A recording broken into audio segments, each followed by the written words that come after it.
PT Matahari Department Store Tbk adalah perusahaan retail terkemuka di Indonesia yang telah hadir sejak 1958 yang menyediakan perlengkapan fashion, kecantikan, hingga peralatan rumah tangga dengan harga terjangkau. Perusahaan ini memiliki visi dengan menjadi retail utama pilihan konsumen dengan misi menawarkan produk bernilai tepat guna dengan pelayanan terbaik dalam meningkatkan kualitas dan hidup konsumen. Perusahaan yang didirikan oleh Hera Darmawan ini telah memiliki 140 gerai di 77 kota seluruh Indonesia, serta secara online memasarkan melalui matahari.com. Lebih dari 60 tahun, Matahari menyediakan produk pakaian, kecantikan, sepatu yang berkualitas dan fashionable dengan harga terjangkau bagi kalangan menengah di Indonesia. Saat ini, Matahari terlihat mengalami penurunan pendapatan sejak tahun 2017 yang diberitakan di media massa. Hal ini terjadi karena melemahnya daya beli masyarakat terhadap produk fashion. Perusahaan milik Lipa Group ini mencatatkan laba bersih 1,9 triliun tahun 2017 atau turun 5,6% dari tahun sebelumnya. Hal ini diakibatkan oleh kurang optimalnya kinerja penjualan pada tiap toko. Seiring berjalannya waktu, tahun 2020, Indonesia dilanda oleh pandemi COVID-19 dan adanya pembatasan aktivitas sosial masyarakat yang berdampak cukup besar bagi perusahaan. Selain itu, terjadi perubahan tren berbelanja masyarakat yang lebih menyukai berbelanja di toko online dibanding dengan physical store. Laporan keuangan tahun 2020 kuartal 1, perusahaan membukukan penurunan penjualan kotor sebesar 52,3% menjadi 8,6 triliun rupiah. Lalu pendapatan bersih turun 52,91% menjadi 4,83 triliun rupiah dibanding tahun sebelumnya.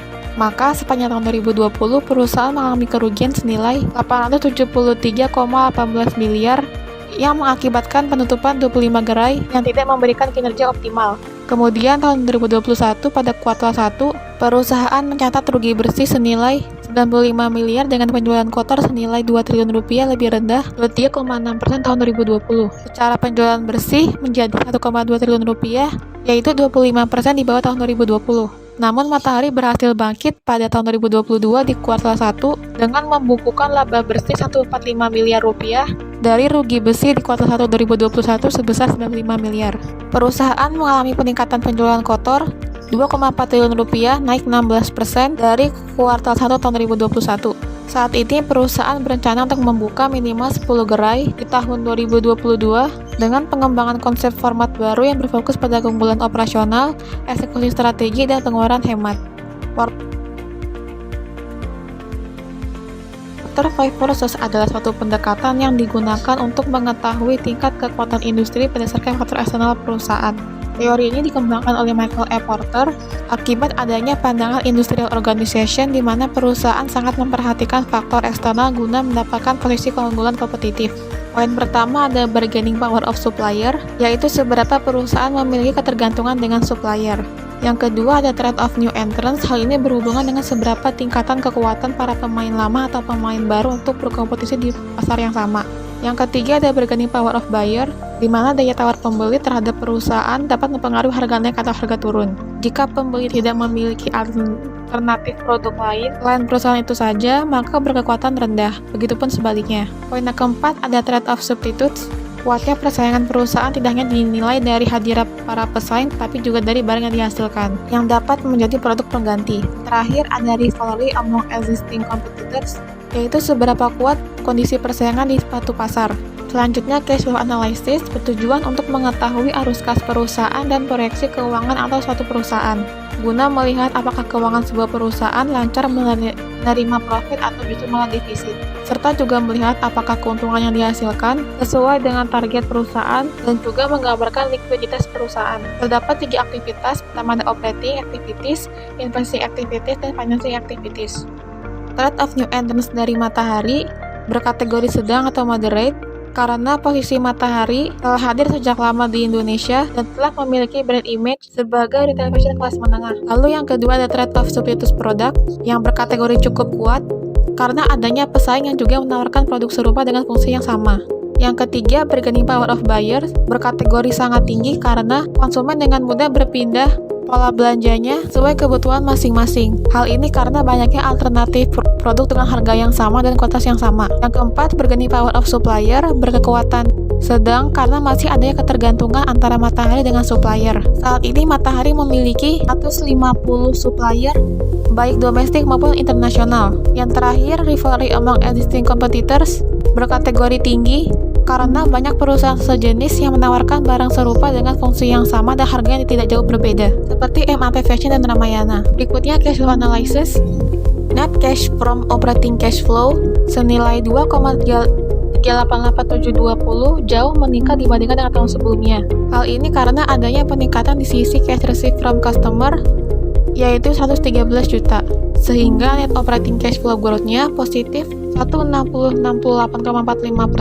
dibanding sebelumnya yang minus. Berikutnya investing activities, belanja modal perusahaan meningkat 188,793 dari tahun sebelumnya. Hal ini terjadi karena perusahaan menambah fixed asset mereka tahun 2021 untuk ekspansi bisnis, sehingga terhitung net investing cash flow tahun 2021 senilai 186,791 pengeluarannya, dengan growth positif 68,59% dibanding tahun sebelumnya tahun 2019. Lalu financing activities, terjadi transaksi pembayaran dividen tahun 2021 senilai 254,891 dan tahun 2020 perusahaan tidak membayarkan dividen.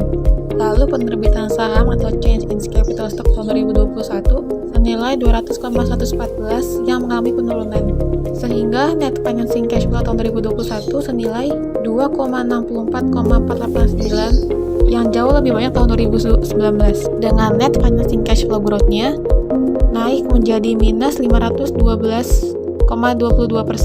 Selanjutnya, aktor yang terlibat adalah Terry O'Connor sebagai Chief Executive Officer beserta tim top manajemen lainnya. Kemudian ada Niraj Jain sebagai Chief Financial Officer beserta tim finance dan akuntan lainnya. Kemudian ada Bunjamin J. Milo sebagai Direktur Presiden.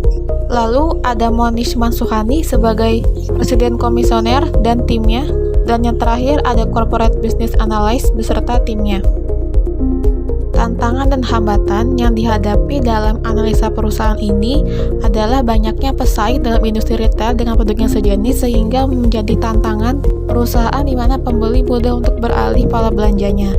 Selain itu, perubahan tren belanja konsumen ke online shopping membuat awareness dari website Matahari masih perlu ditingkatkan. Kemudian untuk dampaknya adalah melalui analisa perusahaan ini membantu meningkatkan keuntungan dan tercapainya tujuan dari usaha tersebut. Matahari dapat mengetahui kondisi persaingan yang ada di lingkungan sekitarnya, termasuk perilaku kompetitor, tren konsumen, dan risiko yang akan dihadapi, serta kondisi internal perusahaan melalui analisis cash flow. Berikut rekomendasi yang dapat saya berikan melalui analisa perusahaan ini. Yang pertama adalah optimizing selling and promotion through social media benefit. Memperkuat penjualan dan marketing melalui pemanfaatan sosial media seperti Instagram dan TikTok. Selain itu, juga bisa membangun dan mempertahankan kerjasama dengan influencer dalam menjual produk dan promosinya seperti dengan review, endorsement, live shop, sambil juga menawarkan promo menarik yang sedang happening. Kemudian yang kedua adalah take advantage of certain seasons for sales promotion. Oleh karena puncak penjualan Matahari berada di musim lebaran, maka dapat dijadikan strategi untuk memaksimalkan penjualan dengan mengadakan promosi atau special price untuk mendorong penjualan tersebut. Dan yang terakhir adalah build awareness of online app through sales promotion. Berdiri sejak 1933 dan kini bersama ribuan talenta terbaik sebagai jantung dan penggerak kami, menjadi perusahaan terdepan yang menghadirkan brand-brand dengan purpose di berbagai kategori, menyentuh jutaan konsumen di seluruh pelosok Nusantara.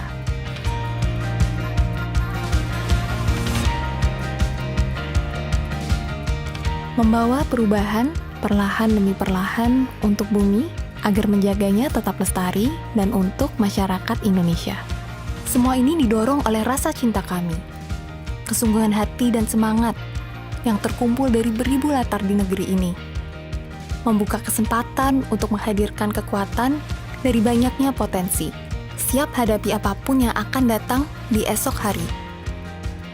Karena di sini, kami percaya, untuk melahirkan sesuatu yang baik, harus ada hati yang baik pula.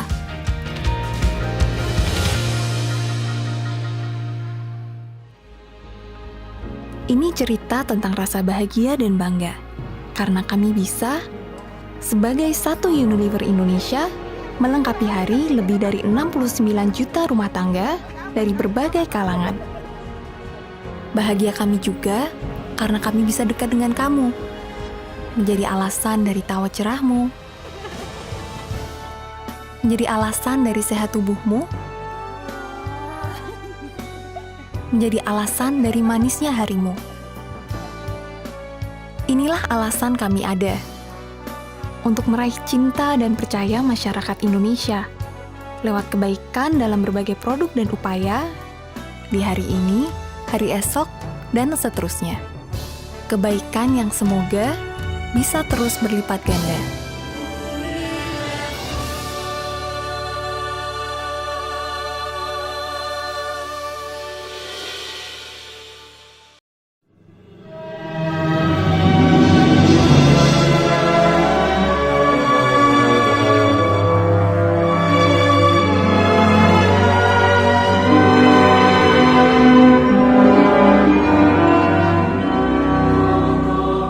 Sejak dulu, Nusantara terkenal akan kekayaragaman hayati dan beragam tradisi yang menggunakan bahan-bahan alami sebagai bahan yang bermanfaat bagi kehidupan masyarakat. Bermula dari kehidupan kerajaan-kerajaan, terutama di Pulau Jawa, sebagai pusat pemerintahan, budaya dan ilmu pengetahuan, kekayaan dan khasiat bahan-bahan alami dan rempah-rempah ini dikembangkan dan dilestarikan. Seorang putri keraton, cucu Sinuhun Pakubuwono ke-10, raja dari Keraton Surakarta Hadiningrat, telah berjasa dalam pelestarian kekayaan Nusantara tersebut. Beliau mewarisi tradisi budaya perawatan dan memandang pentingnya harmoni keindahan alam bagi siklus kehidupan manusia. Dialah Ibu Bendoro Raden Ayu Muryati Sudibyo. Di tangannya lahir produk-produk terbaik bagi kesehatan jiwa, raga, dan sukma.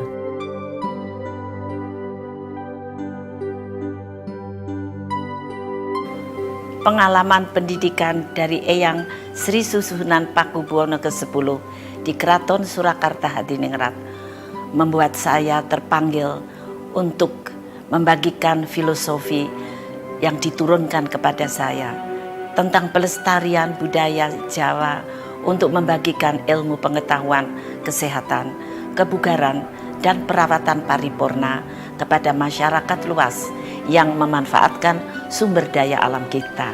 Nama Mustika Ratu sendiri mengandung filosofi yang sangat dalam, yaitu tentang asal mula terciptanya nama dari kearifan budaya lokal.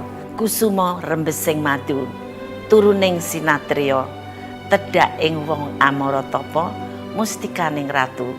Perjuangan kekesatriaan melalui keprihatinan terciptalah suatu yang bernilai, yaitu nama Mustika Ratu, untuk melanjutkan nilai-nilai filosofi yang dibagikan kepada masyarakat luas dan dibawa sesuai perkembangan teknologi dan kemajuan zaman. Berawal dari kekayaan budaya dan tradisi leluhur serta pemanfaatan kekayaan alam sendiri, Mustika Ratu tumbuh menjadi perusahaan besar dalam industri perawatan, kesehatan, dan kecantikan secara paripurna dan diterima secara universal sebagai produk yang berbasis budaya, alami, dan modern. Filosofi dan nilai-nilai kearifan lokal yang merupakan jiwa Mustika Ratu terus dibawa sesuai dengan perkembangan zaman. Karena berawal dari kekayaan budaya dan tradisi leluhur yang syarat makna itulah, Mustika Ratu tumbuh menjadi perusahaan besar dalam industri perawatan kesehatan dan kecantikan paripurna. Mustika Ratu telah mencatatkan diri sebagai perusahaan publik untuk yang pertama di bidangnya di tahun 1995. Menjalankan suksesi secara bertahap sehingga terrealisasi sepenuhnya di awal tahun 2011. Selain itu, Mustika Ratu juga memperoleh beragam penghargaan dari dalam maupun dari luar negeri. Kedepannya, Mustika Ratu akan tetap berkomitmen untuk mengedepankan service excellence. Antara lain melalui penciptaan produk-produk inovatif dan berkualitas, perluasan jaringan distribusi nasional, serta membawa produk asli Nusantara menjadi produk yang dikategorikan sebagai merek internasional. Dengan berlandaskan pada prinsip 3H, yaitu heritage, holistik, dan harmoni, penting bagi kami untuk selalu menjunjung tinggi etika, kejujuran, dan nama baik, mulai dari menciptakan produk hingga ketika bersaing di pasar lokal maupun internasional. Secara konsisten, Mustika Ratu terus menggali dan meneliti khasiat dan manfaat tumbuh-tumbuhan alami asli Nusantara. Dengan teknologi terkini, produk-produk terbaik dikemas secara modern. Hasilnya adalah beragam produk perawatan kesehatan, kebugaran, dan kecantikan yang diperlukan oleh semua kalangan, tua muda, mulai dari bayi, remaja, dewasa, sampai usia emas.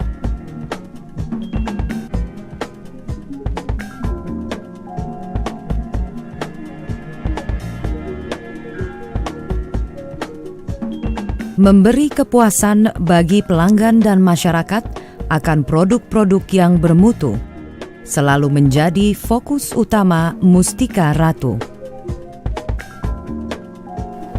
The difference to others is that all Taman Sari Royal Heritage products by Mustika Ratu are based on the rich culture of a Keraton descendant. This surely guarantees the originality, the blend, and the quality. Sudah sejak lama, saya dan keluarga saya menggunakan produk-produk dari Mustika Ratu karena telah bermanfaat bagi perawatan holistik wanita, pemeliharaan kesehatan untuk suami saya, dan juga kebutuhan bagi anak kami.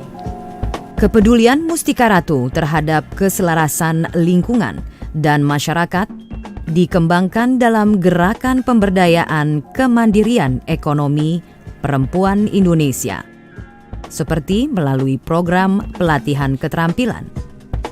Dukungan Mustika Ratu terhadap pemberdayaan kaum perempuan Indonesia secara konsisten diwujudkan melalui kegiatan pemilihan Putri Indonesia dan dengan mengirimkan para Putri Indonesia terpilih menjadi Duta Indonesia pada ajang internasional.